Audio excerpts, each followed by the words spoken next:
wild thrashing about. You don't need any equipment for this.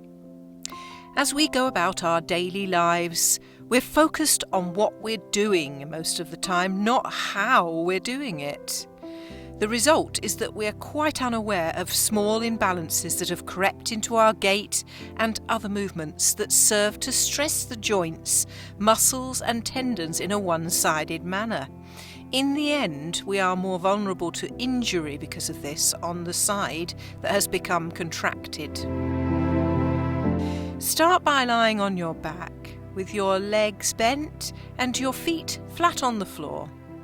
If you can tolerate being without a cushion under your head, remove that now if you have one. Gently flatten your back into the earth by pressing into your feet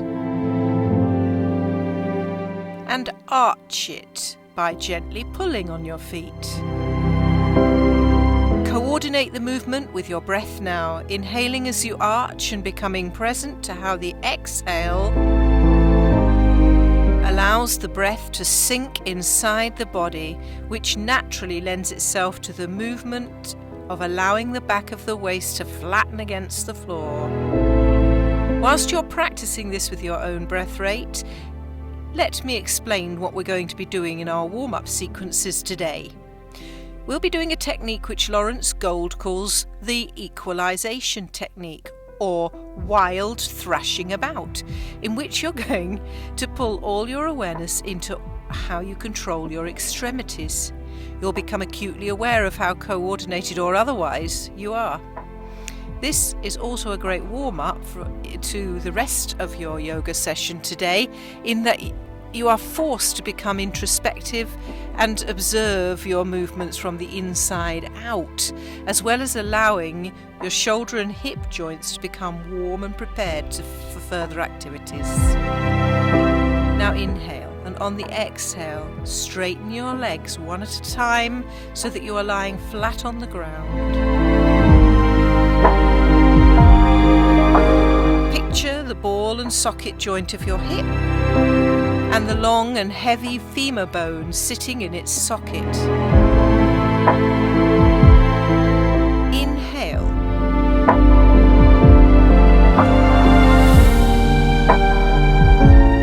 Exhale. And roll your legs over to the right to a count of 4, 3, 2 and 1.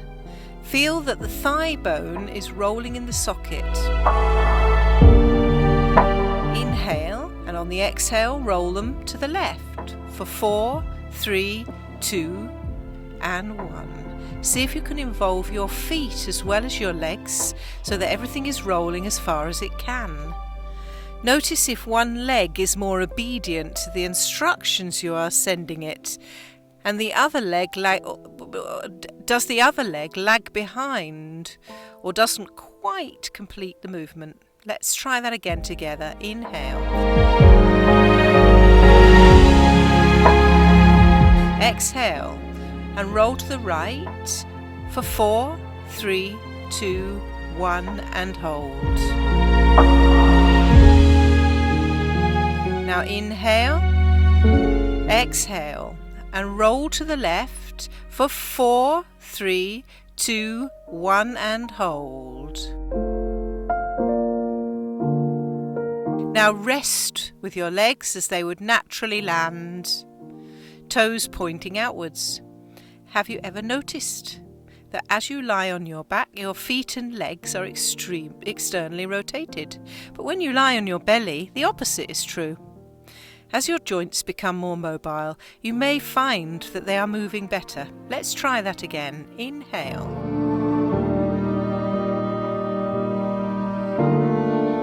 Exhale and roll your legs to the right for 4, 3, 2, 1 and hold. Now inhale. Exhale and roll to the left for 4, 3, 2 and 1. Hold.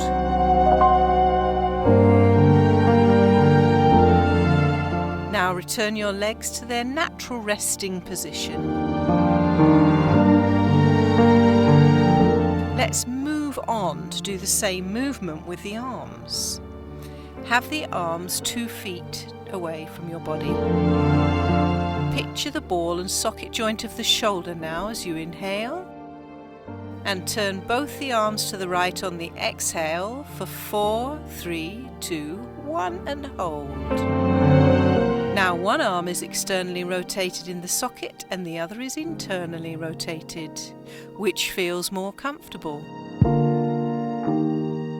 Inhale. Exhale and roll them to the left for 4, 3, 2, 1 and hold. Now which is most comfortable? Does one arm move more easily than the other? When you stop at the end of your range of movement, which arm has gone the furthest? Let's try it once more. Inhale. Exhale, roll to the right for 4, 3, 2 and 1. Inspect where you have landed. Are both arms at their fullest range of movement? Inhale. Exhale and roll to the left for 4, 3, 2 and 1. Try a few more rolls to the right and left, gradually getting a little faster.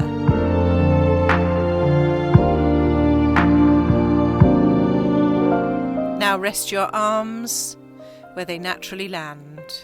I expect you know what's coming next. We're going to move the arms one way and the feet the other. You choose which way they are going.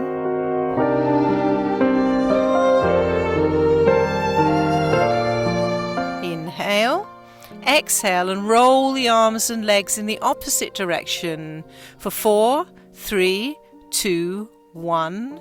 Pause here.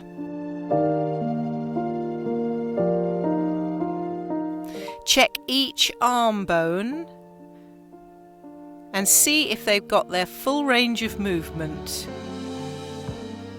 Is there further to go for one of them or both of them? Check your leg bones and feet, same thing. Are they rolled fully to one side, exactly the same amount of effort in both legs? Now, is there the same amount of effort in legs and arms? Or has one element got a bit more lazy and hasn't quite turned enough? Now roll back the other way for the count of 4, 3, 2, 1 and hold, inspecting each limb in turn and adjusting the effort until all limbs are equalised in effort. Keep the legs straight. Now try this on your own, stopping at the end of the movement to inspect how far each has turned.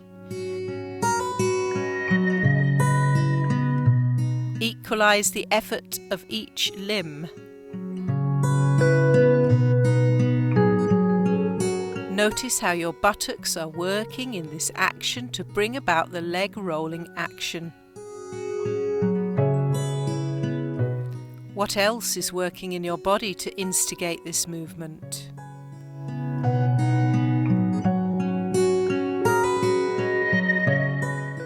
Now bring a head turn into the movement.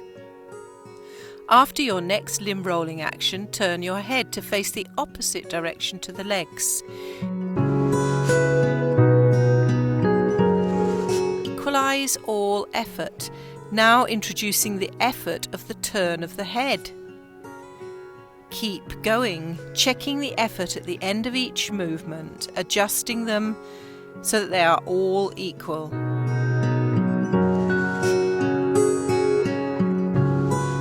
Noticing if it's the same limb that gets left behind. Now combine all of the movements as a continuous action, so there is no break between each side. Just a smooth, rolling action.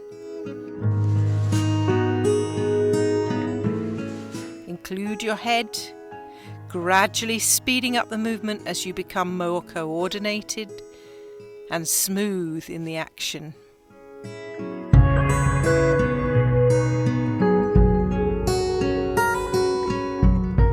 You can see why this is known as thrashing about. You might say sloshing about too, as the action is a bit like water in a bucket as you slosh from side to side. Return to a neutral position now and bend the legs again.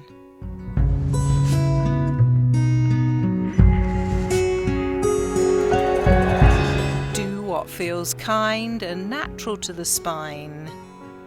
Knees to chest and rolling maybe, or a few arch and flatten movements.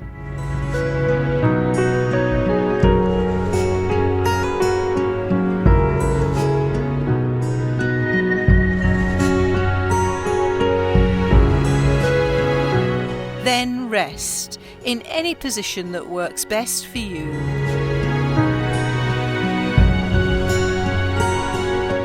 And become present to how you feel in your body having done this somatic flow.